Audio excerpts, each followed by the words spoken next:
Welcome to Be in Tune. Join me, your host Darian, and my producer Joab, as we have conversations that deepen our connection with our higher power, ourselves, and the world around us. So, get ready to tune in, turn up that volume, and welcome to the Be in Tune podcast.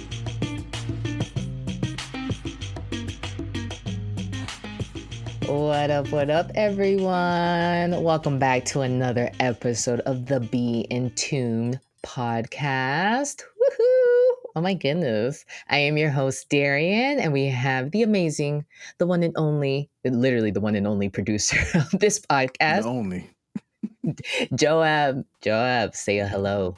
What's up, y'all? Listen, Darian, we gotta talk. Sis, we gotta talk. I love when Joab is like, let's go. The introductions are nice. Let's get into it. Yes, Joab. Yes, sir. Well, I mean, I could definitely say maybe to like the viewers, right? I mean, for them, they probably saw our last episode with Edsel, which, first of all, could we just acknowledge Edsel? Like, give him a round of applause. Give him a round of applause. Yeah. Yes, Pastor Edsel Cadet. You'll find him at the Berea, Boston SDA Church. I think that's their full name, but Berea Church in Boston SDA Church. He's doing amazing things. But yes, that episode, Joab, what were you gonna say? No, I'm just saying, like, yeah, that episode was just like, just so big. I mean, definitely for me personally, but like, even just like, I could tell a lot of people were engaged with like the conversation, a lot of things that he was bringing up. A lot of questions came from it too. So yeah, like just grateful for that conversation. It was a really good conversation. So yeah, with that like being like our recent conversation, I know for the viewers, you guys, like that was like the last conversation you saw, but for me and Darian, I think that when that conversation happened, I kid you not, if I look back on the calendar, I want to say it was like right before July 4th or right after. Literally the day before. Literally. Yes. So yeah, as you could tell, it is now October, so it's been some time since we last recorded. You know, honestly, Joe, people don't know. They really don't know. They couldn't even tell. But we are telling you that it is October, and yes, we are recording an episode. It's been a minute, buddy. It's been a minute. You know what's so funny with that episode with Pastor Cadet, you know, good, put some respect on his name. He came and did this episode with us, and then I went to his retreat, like his church put on a young adult retreat, and I went there and I had to speak. First of all, amazing group of people. Just seriously shout out to the Berea Church. Like they're just, yeah. That's new.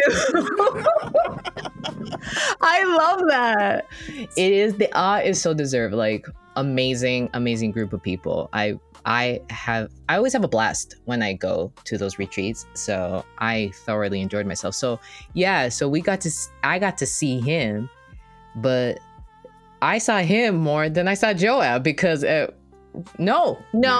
kidding, because several weeks later we had our BTM retreat, but we didn't do any recording. No. Yeah. Wow. Yeah. So let's just like put it out there. What's been happening? So Joab and I did like a hiatus. I feel like we say this every episode. I was telling you this. I'm like, dude, this is like becoming like a shtick here. Like every episode, I'm like, Joab, it's been a minute since we've talked. But you know what's crazy though? I feel like this time though, this one wasn't intentional. It wasn't. So let me tell you what I have been doing, what I did. So first of all, I enjoyed the summer. I really did. So I had some speaking engagements, went to the BTM retreat, had my birthday, because my birthday was literally the day after. That's significant. You know, my birthday, I always have to highlight it. I was like, my birthday. And then after that, I had a family vacation. We went to Nova Scotia. Loved Nova Scotia. Like, I love Halifax, first of all, in Canada. If y'all don't know, y'all gotta go. It's like, I described it with like the towns and cities here in Massachusetts. It's like Newburyport in Boston, like had a baby. You know what I mean? So it's like coastal but city vibes. It's just beautiful over there. Um, had a family vacation there.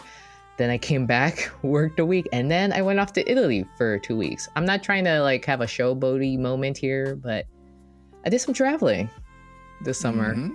So that was happening with me, and um, I enjoyed it. I enjoyed all the pasta that I ate, all the gelato that I ate. And if, correct me if I'm wrong, you made pasta too, right? Like from scratch, right? I did. I did a cooking class. First of all, I like that cooking class was just amazing. The pasta came out delish. Literally chef's kiss. It really was like the chef kiss. Like the chef literally, he did that whole. He was like bravissimo, bravissimo. Like I was like, oh look at that. But did you see this? Like I posted a picture of me in the cooking class, and I was like, I wrote. I think I did. I wrote the caption. I was like, I decided to quit therapy and become a chef, like in Italia. I loved Italy. I loved Florence so much. Like I need to go back. I need to go back. Yeah, but some people thought I was serious about that. Actually, fun fact. I thought you were like maybe like 45% serious. Really, But really, Joab? I thought you knew me better than that. You really think that I was just gonna suddenly just say adios to the States and just go move to Italy? I mean, okay, you're officially. That's fair. I could definitely see it. I could see it. I love that you can see that for me. I love that you can see that for me. I hope that does happen for me one day. No, I loved it. I loved Florence. I loved Italy. I love where I was. I was all over Tuscany. I think I told you that. Mm-hmm. And then I landed in Rome and I left out of Milan, and I fell in love. I just so fell in love. And you know what I really loved? That I didn't really speak English that much for like 2 weeks. Yeah, definitely a switch up for sure. For sure. My Spanish got some serious work while I was there, along with my Italiano. Mm-hmm. What you been doing on Duolingo? So kudos to you. I have to admit, the 2 sentences that I was able to bust out came in handy. I would always be like, buongiorno, come stai? And they're like, oh shoot, you're actually speaking Italian. And I'll be like, yeah. Then my favorite, though, I have to tell you this funny story. I don't know if I told you this, but you know how we did like the Fiat tour, like in those in Rome? Yep. So I did a tour where it was like the Italian like Fiat cars, right? We had drivers and they came and gave us like a tour of Rome. It was a 3-hour tour. It was amazing. First of all, what a great way to see the city. And not me wearing my sunglasses and my scarf like a true a true Italian mom. Yeah, I was like living that European lifestyle. I was loving it. Actually, you even commented, you were like, I did. You were like, the European vibes, it's hitting. Like I was like, yes. But there was a point in the tour we paused, and our tour guides, they were like, this is a great place to take pictures, ladies. Please feel free to sit in front of the cars, like on the cars. Like, it's okay. We know you're not going to hurt them. Like, take your photos, do what you got to do. We want to make sure that this is a great experience for you. And we're like, we love this because we love photos, right? I'm sitting like in the front because then my ladies that were in the car with me, it's like practically 3 ladies for each car, right? And there was 4 cars. So my ladies, they were sitting behind and I'm in the front, right? A lady comes up to me and is speaking Italian, like just a whole Italian to me. And I'm picking up a few words, like I'm understanding her more. And then I had to be like in Italian, like I don't speak Italian really well, actually. And she switched up real quick. She's like, Spagnolo, Spanish. And I was like, sí. Oh. So she was like, I was asking you if you guys are models and you guys are modeling for this company. And she wasn't the first. She wasn't the only one. Another person like asked. Come on, influencer, go ahead. That's your career right there. Listen, that's the career. Okay. I thank you and no thank you. I respect those who do it. I don't think that that's my ministry. I don't think it is. But I have to admit, in that moment, I was like, not me looking like a native. They over here talking to me in Italian. And then they realized really quick that I can't really speak Italian. But anywho, that is my story. That is my song, right? So that added to me, that contributed to why we had the hiatus. And then I also started another little career thing, which Joab is. Mm-hmm. If you're listening to this, you can't see Joab's face, but someone's a proud papa over there. Very proud. Very, very, very proud. Tell him why, Darian. I became a professor. A professor. We got Professor Darian in the building. Yes. So that contributed to our hiatus because I was like, Joab, I need a minute. My class literally started when I was coming back from Italy. I was like, Yeah. Talk about hitting the ground running. I was like that emoji, the girl running. You're running. She's a runner. She's a track star. The minute you touched down from Italy. She's a runner. She's a track star. I love that. No, literally. Yes. So I needed some time to adjust. But I wasn't the only one that was going through some transitions here. Okay. I wasn't the reason why we were on a hiatus. And first of all, I love that we're taking a significant amount of time in this podcast to talk about this. Nah, honestly, yeah. I know. We do. I feel like we definitely have to. Like a lot. I feel like this is probably the one time out of the time we've been doing this podcast where we've had like the most like in-depth changes, like the most in-depth changes. Yeah. So yeah. So I know for me, right? Tell the people. For me, right? All right. So I know like last video y'all saw me in my typical room with the lights and everything. As you can see, I'm in a new environment now. I feel like I'm always in a different environment when I'm on this podcast. If it's not back in Binghamton, it's in Ohio when I was there for that time. Mm-hmm. But now I'm in New Jersey. So the reason why I was like so busy, actually sneak peek, if you were to go back into that video with Edsel, you'd probably see I think some of my painting and stuff were removed. Some of my furniture were removed because I was getting ready to move. Yeah. So I was moving, which I do not recommend. Moving is the ghetto, and I just do not recommend. It was treacherous, but I spent like I think it's a part of life, though, right? Like it's not something we can easily avoid. I know. It's just like I had to do a consecutive because I moved from Binghamton to Ohio earlier this year, then Ohio back to Binghamton, and then Binghamton to New Jersey, and this is all in the span of 6 months. So yeah, so you were already moved out. Annoying. Like, not like no pun intended. Like you really were just exhausted with the whole packing up your things and having to organize, figure out where is he going to stay, all of that jazz. Yeah. That was the most annoying part. Thank God I'm past that part. Mm-hmm. So I think moving, it took me like a good 3 days back to back. I think the first day I drove half my stuff down in my car. Then I drove back to Binghamton. My mom actually drove to Binghamton with me to bring some other stuff down with me. There were actually the rest of my stuff. And then I have to go back to Long Island to get my stuff there and then bring it to New Jersey. Excuse me for my interruption, but can you just tell people why you were moving?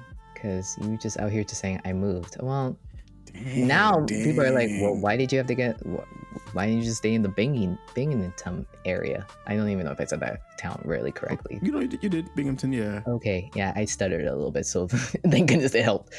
But you don't have to go into the details of like the details of it, but can you just tell the folks and then hit the little bing, bing, bing, bing button for me since you have all the buttons and I don't. Just saying. I gotta get you one where you can actually press the buttons. I definitely gotta get you one. You have to think about if that's a good idea though, because I'm gonna. I thought about that when I said it too, because I'm like, dang, she's definitely about to be spamming the buttons too at the same time. So, but. So, okay, yes. So I moved out to New Jersey. I was about to say Binghamton, but no, I left that. I moved out to New Jersey for a job. You understand? He's a proud pop over there. I'm a proud sis over here. Like proud. Look at him. Just so happy. I've been working with the job. I could say where it is. So I'm working at Johnson & Johnson in New Jersey. Okay. Um, Okay, and big pharmaceuticals over there. All right. actually, you would think I'm in the pharmaceutical side. No, I'm actually in a different. I'm with they have a group called the Topical Skin Adhesives. So it's Oh, actually, yeah. So it's a whole completely different, like, it's like a medical device. So, but what's so yes. cool, Yes. it's very much on par with what my research was during my PhD. So yeah, I've been there since end of July was when I started, and it's been almost about 2 months now. Wait, no, it's been almost about 3 months. Dang. So, but yeah, I love the atmosphere there. I love the people there. Like, there's not a single person there that isn't nice, that isn't like willing to like teach or like help me out. Like, every single time someone asks me about it, I'm just like I have nothing to complain about. It's really good. And I'm just, yeah, overall just grateful, like, literally I'm in my answered prayers, even with this apartment, making it like my own space, getting in the brunt end of like adult life. Now it's just like, dang, I'm really in adult life now. So Yeah, yeah, that part that's, is like, yeah, that's the, yeah, but it definitely helps, like, at least having, at least I have a good working environment. That definitely yeah. adds to it. That definitely helps. So I was busy with that, um I think I had to take a few trips like to and fro. So like, been traveling to Connecticut, back to Long Island. I did a travel to Boston once as well. So Mm-hmm. like, a lot, just a lot within this past month. But yeah, I'm here. I'm set up in this new environment. As you can see, this is gonna be my space,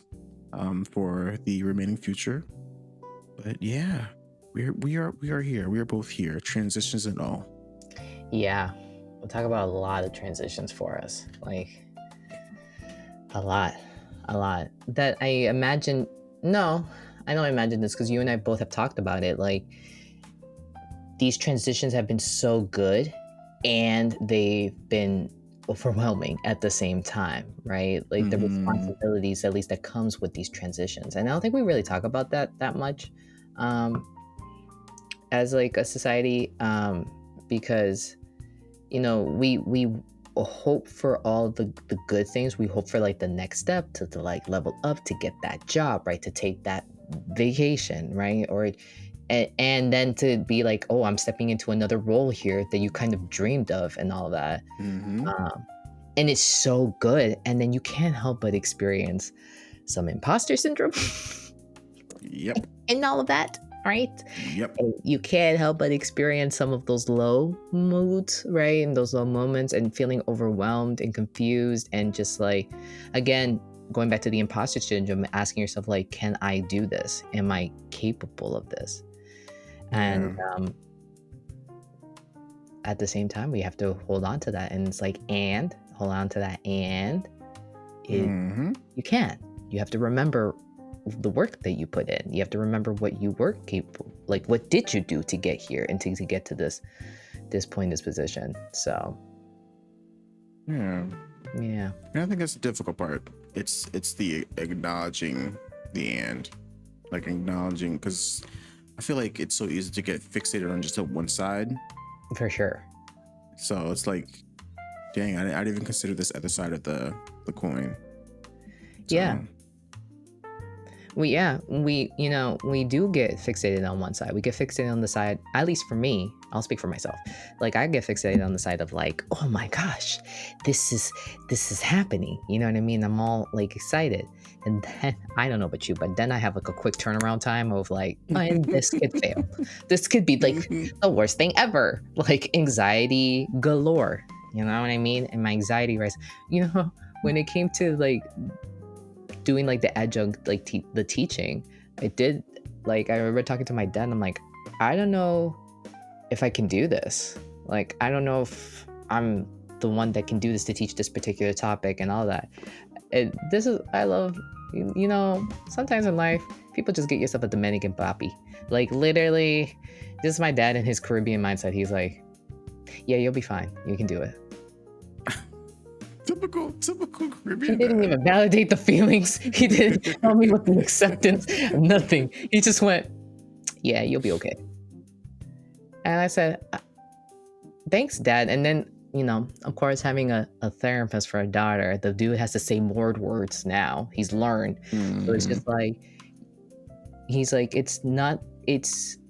you're going to grow. This is an opportunity for you to grow. You have to view it that way. You're expanding your skill set. Why wouldn't you want that? And he goes, isn't that what you tell your clients? I'm like, not. First of all, when they do that to me, when they bring the whole, isn't that what you tell your clients thing? I'm like, first of all, you don't be knowing what's happening in my sessions. I could be sucking at this whole therapy thing. You wouldn't even know. And second of all, you're right. Like, dang it, you're right. This is what I would tell people, like, growth is good. Being expanded is good. Having those muscles, like, um, expand and grow and fatigue to do a degree because you are expanding, grow. Like, that's a good thing. That's change, and we can't get mad at that.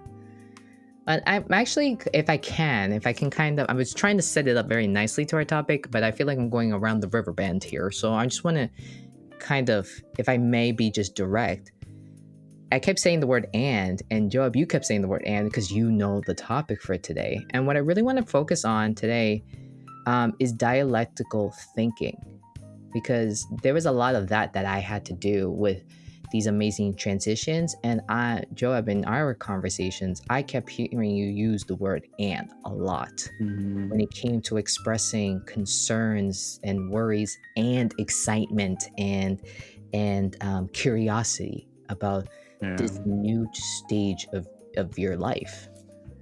So Yeah. so dialectical thinking, if I can go into it, right? It comes out of DBT. What is DBT? Dialectical behavioral therapy. I have talked about this in other episodes, but I thought that today would have been wonderful for us to just really just focus on that. Why? Well, for those of you who listen, right, and listen faithfully and all that, you do know that this podcast it's not never ever supposed to be a replacement for therapy. Like Job and I are like, go talk to someone, right? Right. Um, but I think with given everything that's been going on, and we're not going to go into those details either, because Joab and I have decided, like, not our place, really. Uh, I mean, it can be our place, but we don't need to. A lot of people are already having those conversations and such. But I'm just finding that we are really living in a society that we can't hold on for the and. So in dialectical behavioral therapy, the word dialectical, we think of like language, right? And such, and other like dialects. And actually, the way Marsha Linehan, who created this therapy along with a team, right? They define it as a synthesis of opposites. And what that means is it's allowing opposites to coexist. So hang in there with me, right? We're gonna understand this together. The word dialectical means allowing opposites to coexist. That means allowing opposing feelings, opposing thoughts, opposing urges of behaviors, opposing even narratives to coexist. Now, we may ask the question, why on earth would we allow that? Wouldn't that add to confusion in our lives? Wouldn't that make my anxiety increase? Actually, we live in a dialectical world. If I'm going to use the word, I'm going to use the word in a sentence here, dialectical, right? Dialectical thinking. We live in a dialectical world. We have imageries of that.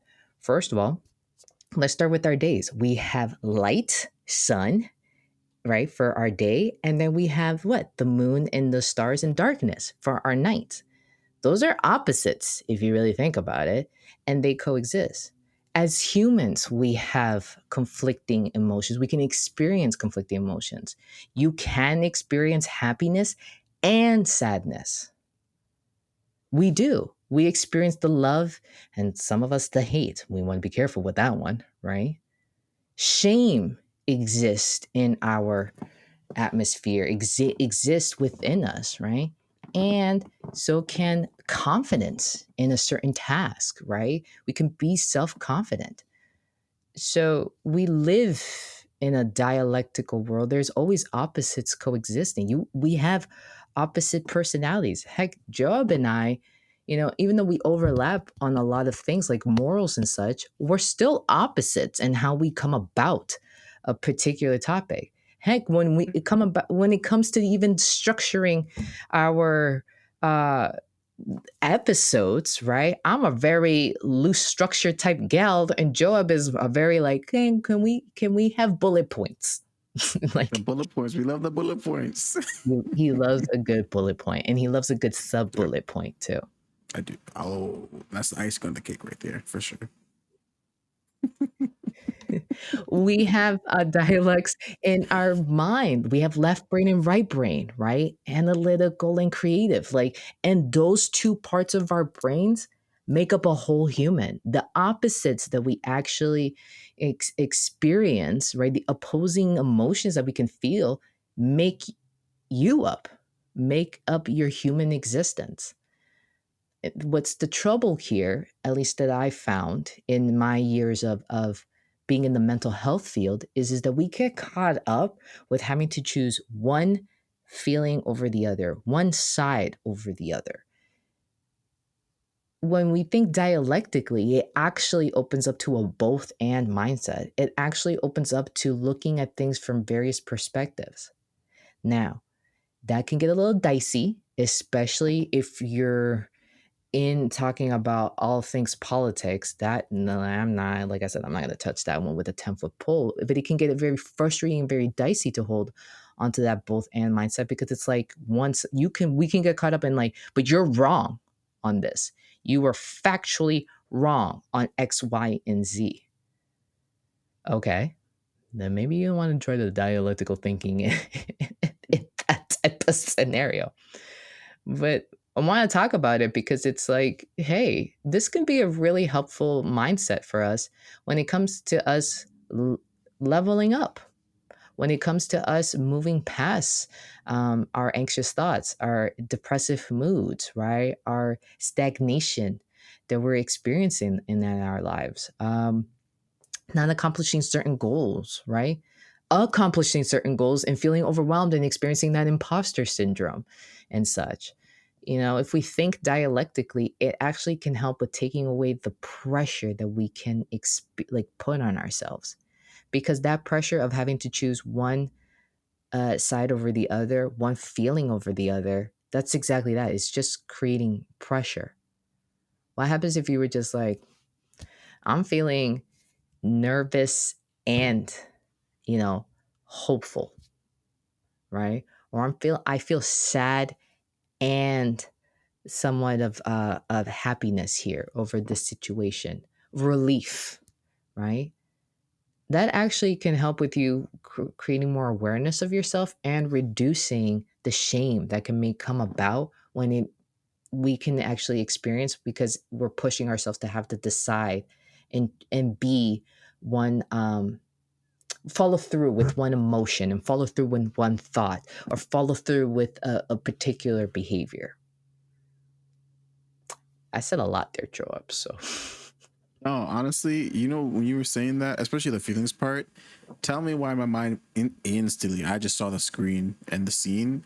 But you remember in Inside Out, I forget if it was the first one or the second one. I want to say it was the second one, mhm.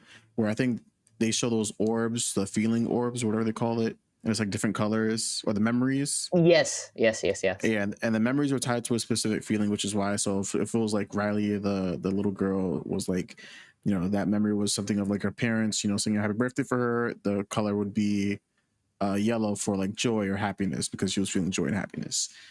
And I think in the second movie they introduced that, like, okay, like a memory can bring both happiness and sadness. So like, again, it could be like, you know, Riley, her parents are singing happy birthday, but then later on in that memory, like her parents have to go to work and she could feel sad. So it's Yeah, like both can coexist in that same memory. One is not one or the other. It could be and. So I yeah, just thought of that because like, yeah, like it's never going to always be black and white in life. That's just not life is not in of itself is not perfect. Think there's just things that are just not, always like shaped in perfection. In terms of like a structure, in terms of like, like how we see the world. So yeah, there's going to be a gray area. But I think the important part, and this is where I always got into I guess a mind funk, was it's okay if there is like that gray area, because I feel like I have to operate in either the black, be all either way all black, or be all the way white. And if it was not one or the other, then it was like, oh my gosh, like what do I do? Which side do I, And it was like I said, like sometimes there can be an and, but that's okay, because that reduces that pressure.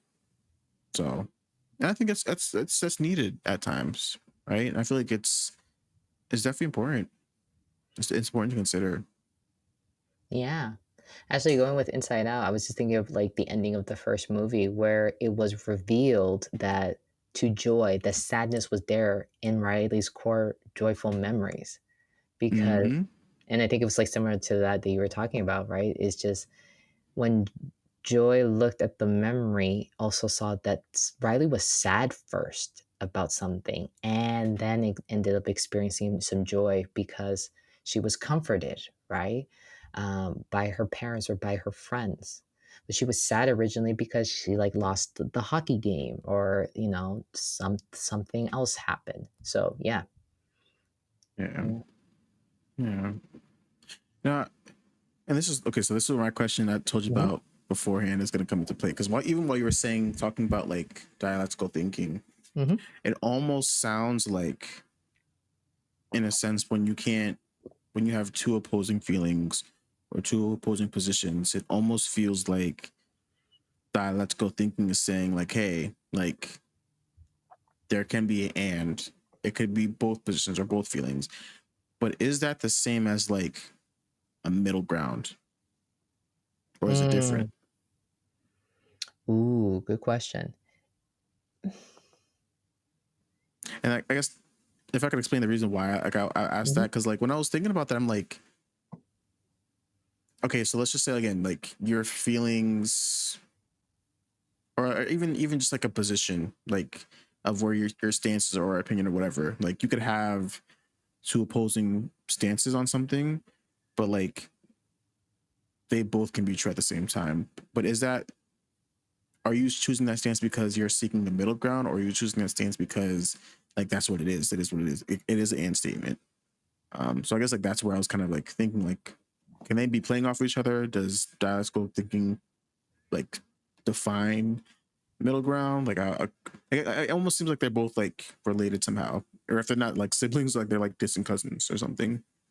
They're still family at the end of the day. Yeah, they're still family, like Don Toretto family, as he rides Yeah. off in the sunset. Well, I would say, and this is just my opinion, right? I would say that what it does is it produces the a space for the middle ground, right? But it doesn't Mm. actually really help a person, like telling them exactly what they need to do when they're in that middle ground. Because actually, let me be more of a nerd here, right? In dialectical behavioral therapy, there's this model that is important, and it's taught to folks who do this type of therapy to get them understand or see the visual of dialectical thinking. Well, actually, let me go back here. Let me go back. Dialectical thinking is utilized in this context. There's a dialect that actually is the foundation of the therapy, right? It's a dialect of this acceptance and change. Acceptance and change. And when you bring those two things together, it does create a middle ground. And the middle ground is called what would be known as wise mind. And that is the model. That is the model that we see in DBT. And y'all can just like really Google this. You can Google DBT wise mind model, and what you'll get is a Venn diagram where on one side of the Venn diagram is emotion mind, and on the other side is reasonable mind, also known as logical mind. And when the circles overlap, because it's a Venn diagram, in that overlap space, we see wise mind. And what wise mind is the meeting of those two opposites, is the meeting of those two dialects. It's the meeting of what I what am I feeling about the situation and the meaning of what I know about the situation. And what you know is like your past experiences included into the what you know part, the stats, right? The facts about the situation. It's all brought into that space. But it doesn't mean that you instantly know what you have to do when you hold that and mindset. Because I can be like, for example, and I'm just gonna just throw something off the cuff here, right? Like with Joab, right? I can say I am frustrated with Joab and I still desire his friendship. Joab's like, oh, thank goodness you brought in the other side. Right. But That's then real. I'm holding the and there, but the and is not telling me what do I do with this? What do I do? What's the next thing I do with my relationship with Joab? And well, Mm, that's where the wise mind comes in. And the wise mind is just like, so, what are the things that we can do? Because we know how we feel and we know what we know, which is one, you feel frustrated with Joab and you still desire the friendship with Joab. And here's the thing, how long have you been? What do you know? Well, this is how long I've been friends with Joab, right? This is, I know his heart, I know his character, right? I know that we've experienced some rough things too, but we've always overcome it. So, with highlighting what I know, then it's like, so what is the best thing I can do here? What's the next best step that I can take with this overall frustration and or this situation that I have with Joab that is it's a little shaky, right? It's a little unnerving. It's a little a calamity. No, I'm just kidding. It's not a calamity, dang, not a right? calamity. I just couldn't think of the word. It's hopefully in that space it pushes you to do the next best thing, which is maybe like, well, since I desire the relationship with Joab and I still want his friendship, I guess I could talk to him and tell him why I'm frustrated and what happened. Mm, And maybe we can find a middle ground. I know this sounds all dandy here. This sounds really like, okay, easier said than done. Yes. yeah. Yes. Yes. And I love this like therapy concept so much because I'm like, oh, it's just really what it's pretty much telling me. It's like, remember that there's always a both and to most situations. Some situations are Yeah. just like pretty straightforward, pretty clear. And then there's just some things in life, and even that can be questioned, right?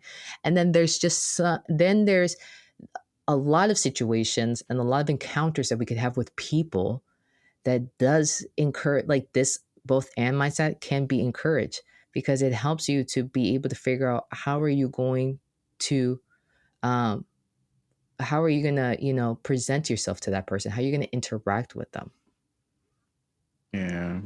Did that answer your question first of all, because I know No, it went definitely did. So what I got from that is like, and I love the way you said that because you're saying dialectical thinking almost provides the space for middle ground to happen. I was even going to add on to that because everything you were saying afterwards, I'm just like, dang, it almost sounds like, again, going back to the example with like, for me, like you're feeling a certain type of way for me, but also like there's like, uh, I forgot how you said like a happier side to it or like a, what was the other side you said? So like if you're frustrated at me, the other yeah, side and was, then the like the desiring of friendship side of yeah, it. exactly. I was going to say with that example specifically, I feel like, again, going back to what I said earlier about it's so easy to get fixated on the one side. Like, do you think it takes like, or how much level of emotional awareness or maturity do you think it takes to even fully embrace dialectical thinking? Or do you think this is a thing where it's like anyone can adopt it no matter where they are in that emotional awareness like spectrum? Yeah, absolutely. Absolutely. The phrase that I use a lot and that my mom is quoting back to me too, she's like, remember, two things can be true. I was like, not her referencing the dialectical thinking that I have talked about.